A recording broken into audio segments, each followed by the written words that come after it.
Comment naissent les collaborations entre marques et athlètes? Dans ce nouvel épisode, nous avons rendez-vous avec les joueuses du PSG pour parler sponsoring et gestion d'image.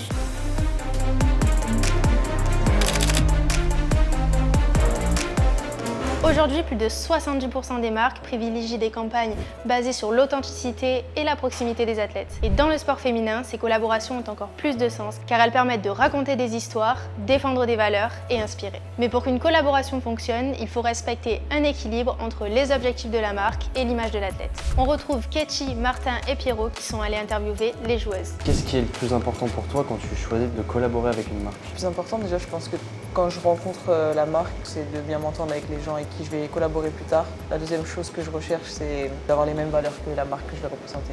Est-ce que tu as déjà refusé une collaboration avec une marque parce qu'elle ne te ressemblait pas? Oui, ça m'est déjà arrivé. Par exemple, sur des cosmétiques qui vont peut-être pas forcément aller avec ma peau ou mes cheveux. Enfin, du coup, ça m'est déjà arrivé de refuser des sponsors. Pour une marque, travailler avec un athlète, ce n'est pas juste choisir un visage, c'est comprendre son histoire, sa personnalité et sa communauté.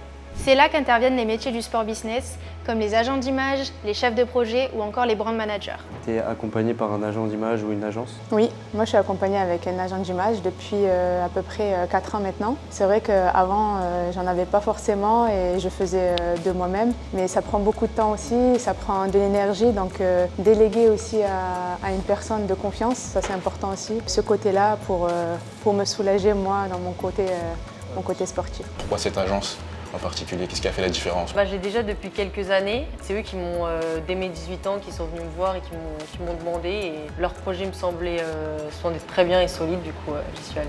La confiance. Voilà, c'est ça. Quel conseil tu donnerais à une marque qui essaierait d'approcher une athlète ou un athlète? Je dirais rester eux-mêmes, ne pas forcément se donner un genre ou vouloir prouver quelque chose. Je pense qu'on sait ce que l'on choisit et c'est important d'être le plus naturel possible et être clair surtout dans ce qu'ils demandent et ce qu'ils veulent derrière aussi en retour.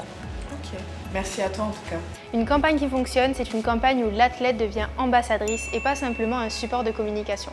Pour les étudiants qui souhaitent travailler dans ces métiers, le secret, c'est la relation humaine. Écouter, comprendre, respecter. Merci au PSG féminine et à ses joueuses de nous avoir accueillis ici au Parc des Princes pour ce Média Day et je vous dis à très vite pour le prochain épisode.